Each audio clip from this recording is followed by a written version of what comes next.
지금 이 시간 가장 따끈따끈한 시사 이슈를 가장 쉽게, 가장 흥미롭게 소개해드립니다. 정상근의 정상근무 이상무 정상근 기자 나오셨습니다. 어서 오세요. 네, 안녕하십니까? 네.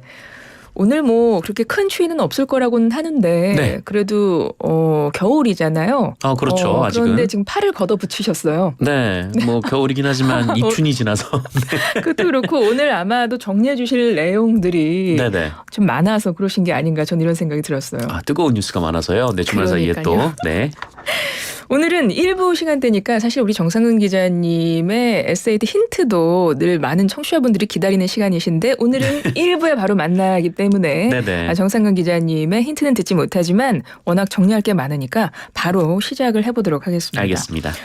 자, 정펠레 감각적인 촉으로 본격적인 이야기 시작해 보겠습니다. 기자님 준비되셨죠? 네. 시작해보죠. 윤석열 대통령 신년 대담에서 김건희 여사 명품백 논란 언급했다고 하는데요. 20%대 지지율 돌파 될까요? X 들겠습니다. 두 번째, 문재인 전 대통령 만난 이재명 대표 친문, 친명 갈등 잠재울 수 있을까요? X 들겠습니다.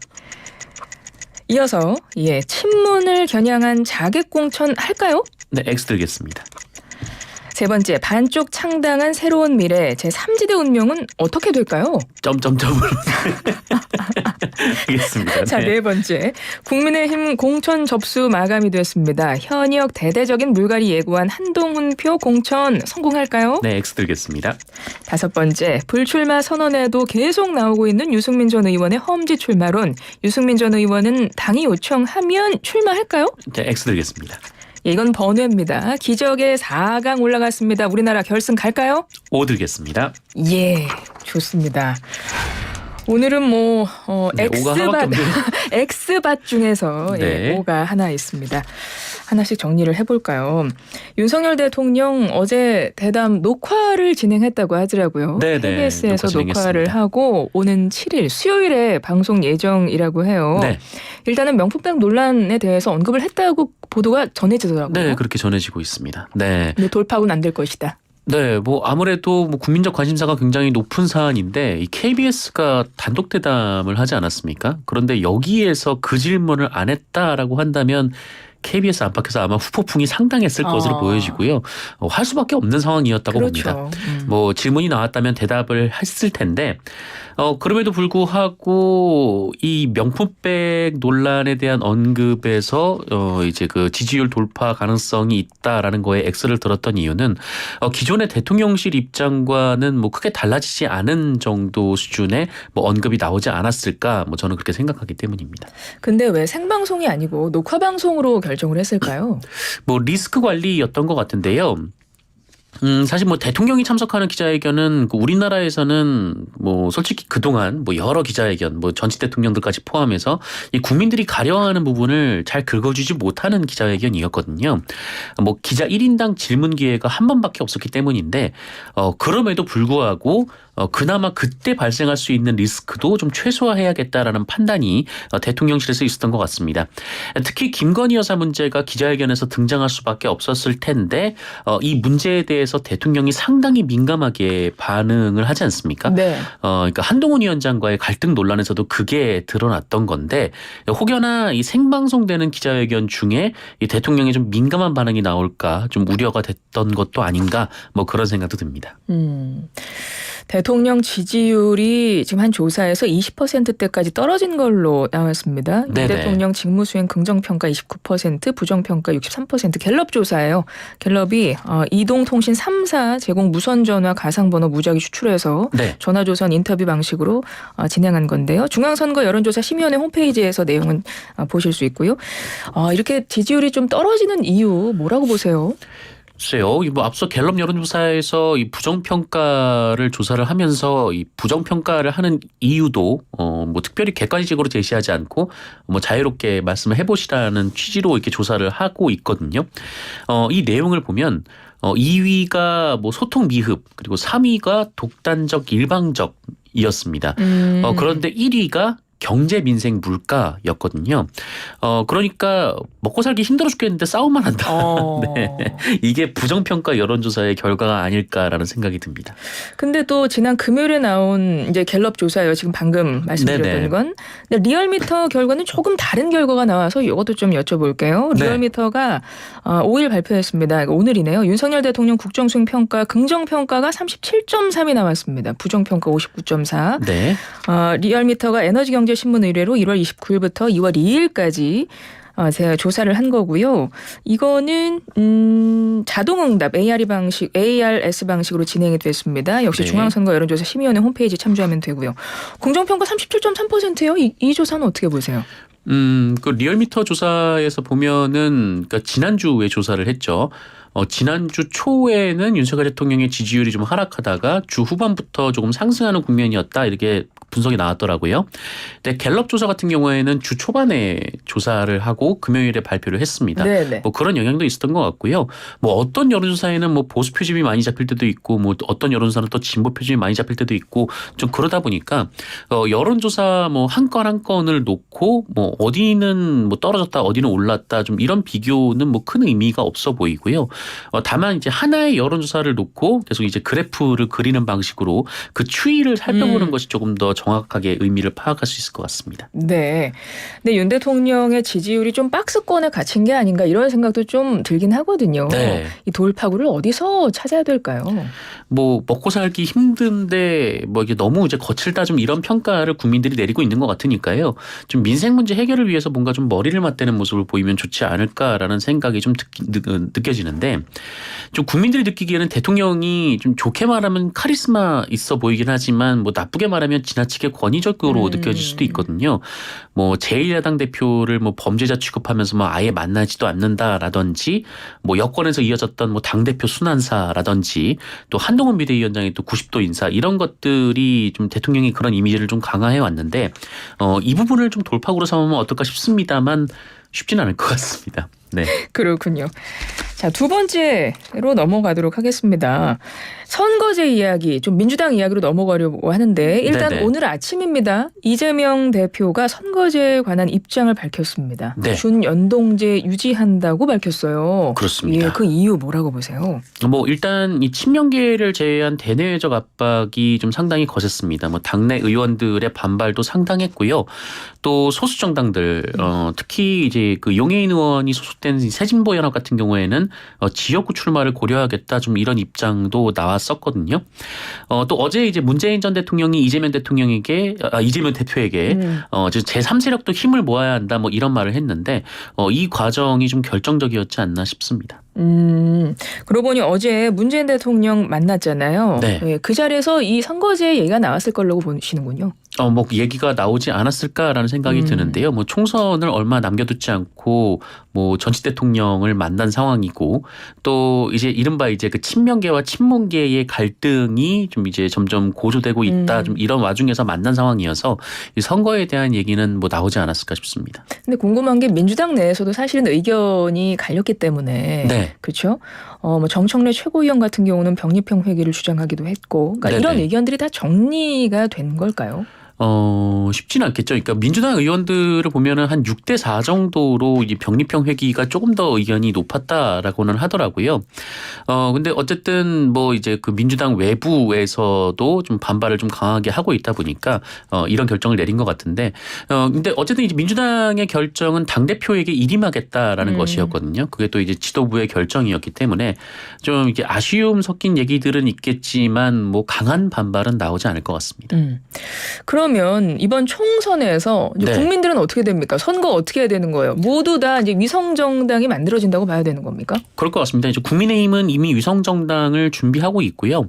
이재명 대표도 이 준연동형제의 취지를 살린다라는 전제를 달긴 했지만 통합형 비례정당을 준비하겠다라고 밝혔거든요. 역시 이제 위성정당이란 말이 나올 소지가 있는데 그렇다면 이번 총선도 지난 2020년 총선 때와 비슷하게 치러질 것으로 예상이 되고 있습니다. 근데 원래 이 선거제에 가장 영향을 받는 건 제3지대일 것이다 이런 얘기 많이 나왔고 사실 그럴 것 같습니다. 그렇죠. 그러면 네. 이 준연동형 비례대표제가 유지가 되면 제3지대 선거에서 어떤 변수가 생길까요? 일단 제3지대 정당의 이제 지지율을 높이기 위해서 이제 제3지대 정당들이 굉장히 좀 강한 힘을 좀 줄 것 같은데 네. 어쨌든 제3지대 입장에서는 이 병립형보다는 아무래도 연동형으로 치러져야 더 많은 의석 확보가 가능한 상황이거든요. 그런 점에서 이준석 전 대표가 상당히 즐거워하지 않을까라는 생각도 한편에서 듭니다. 그렇군요. 아까 잠깐 이야기했는데 이재명 대표와 문재인 전 대통령 양산에서 만났습니다. 네네. 그거 잠깐 요거 하나만 여쭤볼게요. 총선 60여일을 앞두고 야당 대표와 전직 대통령이 만난 거거든요. 네네. 이거 어떤 의미로 해석해야 될까요? 뭐 일단 이 만남이 원래는 이제 지난달 그러니까 새해 벽두에 이루어질 전망 예정이었거든요. 아, 맞아요. 네. 하지만 이제 이재명 대표 피습으로 미뤄진 상태였고요. 그래서 뭐 원래는 이 새해 벽두에 신년 인사차 만날 거를 이제 2월에 만난 셈이 됐죠. 근데 다만 이제 지금 이제 상황을 좀 보면 이 문재인 정부의 초대 총리였던 이낙연 전 대표의 신당 창당이 현실화가 된 상황 아니겠습니까? 그런 상황에서 문재인 전 대통령이 이재명 대표와 만나서 뭐 이재명 파이팅, 문재인 파이팅을 했단 말이죠. 일단 민주당 전통성을 이제 문재인 전 대통령이 다시 한번 확인해 준 셈이 된 것 같고요. 다만 이제 그 안에서 이제 선거 관련돼서 좀 여러 가지 얘기가 나오지 않았을까 좀 그런 생각이 듭니다. 이게 제일 궁금합니다. 두 사람의 만남으로 친명 갈등 잠재울 수 있을까요? 여쭤봤는데 정작 이 대답에 대해서는 네. X라고 아까 말씀하셨거든요. 네, 총선이잖아요. 그러니까요. 이 총선은 얌전한 사람도 이제 싸움꾼으로 만들곤 하는데 이 대선도 네. 이해관계가 좀 복잡하지만 총선은 그 수준을 넘어서는 것으로 쭉 봤거든요. 그러니까 친명과 친문이 아님에도 선거 과정 그리고 이해관계에 따라서 정치인들은 자신을 둘러싼 상황을 아마 친명과 친문으로 규정하고 싸움을 시작을 할 것 같습니다. 총선을 앞두고 안 시끄러웠던 적이 없거든요. 네. 뭐 국민의힘도 아마 마찬가지일 그렇죠. 테고요. 용산과 뭐 반윤 좀 이렇게 나눠서 아마 좀 논란이 계속 이어지지 않을까 싶고 총선이니까 계속 시끄러울 것 같습니다. 자객공천은 이루어질 것이다. 자객공천은 글쎄요. 뭐 어쨌든 뭐 당내에서 경선을 한다라고 했으니까요. 일단 하위 20%가 어떤 사람들이 발표됐냐에 따라서 좀 평가가 좀 달라질 것 같습니다. 제3지대 움직임을 좀 볼게요. 이낙연 대표가 새로운 미래를 창당을 했고 네. 김종민 의원과 함께 했습니다. 그런데 이 창당 행사 30분 전에 네. 조홍천 의원, 이원욱 의원이 불참을 선언했어요. 네. 이거 무슨 일이라고 보세요? 일단 굉장히 좀 죄송합니다. 그 이전부터 분위기가 좀 좋진 않았다라고 하더라고요. 뭐 합당을 선언을 하고 뭐 지난 주말에 이제 창당 선언까지 예정이 되어 있었는데 좀 양측에서 좀 이렇게 이견이 좁혀지지 않는다라는 얘기가 계속해서 나왔고요. 네. 명목상으로는 이제 당명 문제였던 것 같은데 조금 더 자세히 들여다보면은 이번 제3지대의 통합 과정, 이준석 전 대표와의 통합 과정에서 어떻게 임해야 하는지 또 그 안에서의 이낙연 전 대표의 역할을 둘러싸고 좀 이렇게 이낙연 김종민 의원 측과 또 조홍천 이원욱 의원 측에 좀 생각이 갈렸던 것 같습니다. 그러면 조홍천 이원욱 의원과 이준석 대표의 신당과는 좀 합당에 좀 가능성이 있다고 보세요? 그쪽하고는? 더 가능성이 낮아지지 않을까라는 생각이 드는데요. 그러니까 이준석 전 대표, 그러니까 이낙연 전 대표는 계속해서 이제 이준석 대표와의 합당을 염두에 둔 듯한 발언을 계속해서 이어져 왔는데 이준석 대표가 선을 계속 그어왔거든요. 그런데 이낙연 전 대표도 아니고 이 조홍천 의원과 이원욱 의원만으로 이제 두 분은 아직은 뭐 대선 주자급으로 평가를 받지는 않고 있으니까요. 좀 이분들과 뭐 이제 어떤 당대당으로 그러니까 지분을 1대1로 놓고 통합을 할 수 있을까? 요거는 저는 좀 가능성이 낮다고 봅니다. 그럼 제3지대 빅텐트 운명은 어떻게 될 걸로 보세요? 글쎄요, 뭐 어떤 언론에서 이런 표현을 썼던데 이제 중텐트도 무너진 마당에 빅텐트가 가능하겠느냐 좀 이런 얘기도 쓰긴 했더라고요. 그렇군요. 알겠습니다. 국민의힘 이야기 해보겠습니다. 국민의힘 공천 접수 마감됐습니다. 지난 3일로 마감이 됐어요. 한동훈표 공천 성공할까요? 질문 드렸는데 X라고 하셨습니다. 왜 그렇습니까? 일단 지금으로선 장담을 할 수가 없기 때문에 좀 X라는 표현을 썼고요. 일단 선거가 끝나고 나서 이 선거 결과에 따라서 아마 성공 실패 여부가 갈라질 것 같습니다. 근데 다만 이 국민의힘에서도 앞으로 굉장히 큰 소란이 벌어지겠구나라는 생각이 들었던 건 일단 이른바 이제 그 용산의 핵심 인사들 그 이른바 뭐 검찰 출신 인사들이 이제 대거 영남 특히 이제 국민의힘 현역 의원들이 있는 지역구에 공천 신청을 한 것으로 나왔거든요. 그러다 보면은 이제 현역 의원들과 좀 갈등이 있을 수밖에 없고 그 과정에서 진통이 뭐 민주당만큼 또 상당하게 이어질 것 같아서 일단은 좀 X를 들었습니다.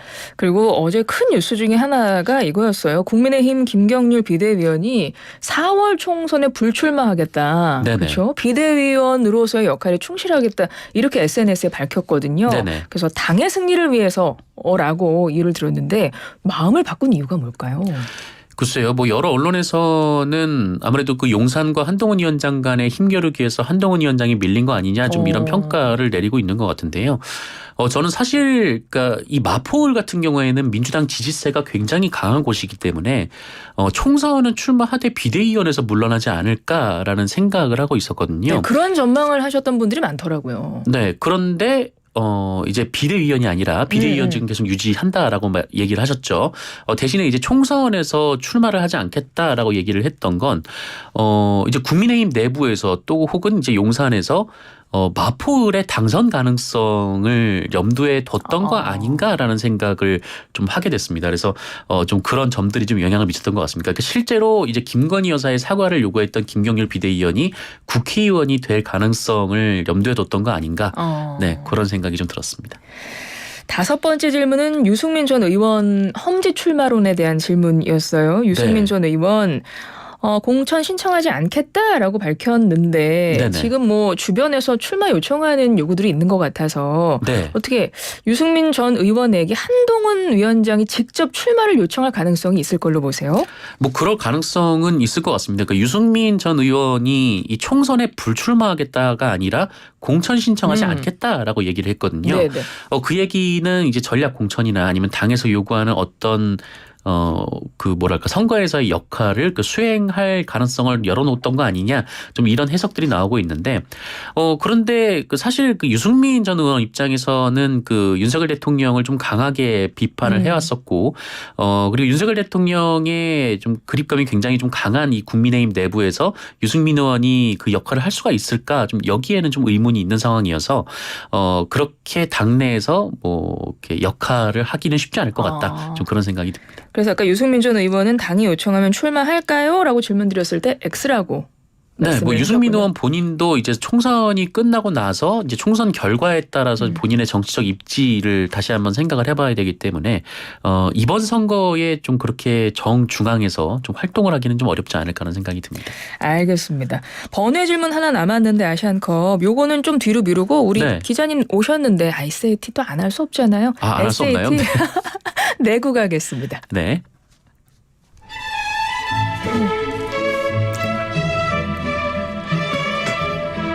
안녕하세요. 슬기로운 라디오 생활 공식 AI 귀가진입니다. 지금부터 SAT를 시작하겠습니다. 응시 방법은 문자 참여로 단문 50원, 장문 100원의 정보 이용료가 드는 문자 우물정 0945, 샵 0945로 정답 보내주세요. 그럼 지금부터 SAT 오늘 문제입니다. 잘 듣고 정답을 고르시오. 문제. 여러분, 드디어 봄이 왔습니다. 지금도 봄비가 내리고 있는데요. 절기상으로 어제가 입춘이었습니다. 52년 만에 따뜻한 입춘이었다고 합니다. 예로부터 입춘이 되면 한 해의 무사태평을 기원하면서 봄이 시작되었음을 자축하기 위해 집안 곳곳에 입춘첩이라는 걸 붙이는데요. 흔히 대문 좌우에 입춘 땡땡 건양다경이라는 문구를 붙이곤 했죠. 봄을 맞아 크게 길하게 되기를 기원한다는 뜻의 4글자 입춘 땡땡. 입춘첩에 자주 등장하는 이 말의 뒤 2글자는 무엇일까요? 1번 대길, 2번 꽃길, 3번 퇴근길, 4번 최명길. 1번 대길, 2번 꽃길, 3번 퇴근길, 4번 최명길. 정답은 휴대전화 단문 50원, 장문 100원의 유료 문자 우물정 0945 샵 0945로 보내주세요. 이상으로 SAT 출제를 마칩니다.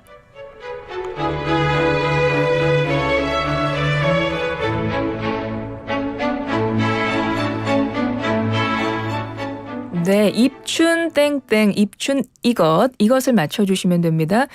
기자님 들으셨죠? 네, 들었습니다. 네, 보기 한번 더 내드릴게요. 1번 대길, 2번 꽃길, 3번 퇴근길, 4번 최명길 중에서 힌트 주시죠. 아, 힌트가 될지 모르겠지만 갑자기 추노에 나왔던 장혁 씨가 생각이 나네요.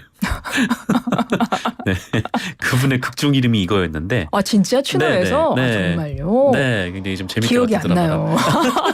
굉장히 오래전 드라마라 이게 이거였어요. 힌트가 안 됐던 것 같네요. 네. 그렇군요. 추노에서 그 장혁 씨의 역할이 노비였잖아요. 아, 노비였죠. 이거 노비는 아니고 노비를 쫓는. 노비를 쫓는 사람이 노비를 장혁 쫓는 씨였군요. 사람이었는데 어쨌든 이제 크게 히트를 했죠. 아, 되게 자세히 보셨구나. 어쨌든 장혁 씨의 극중 이름 여러분 그런 드라마입니다. 뭘까요? 네. 1번 대길, 2번 꽃길, 3번 퇴근길, 4번 최명길. 네, 네. 우물정 0945 50원의 정보 이용료가 들어가는 유료 문자로 남겨주시면 되고요.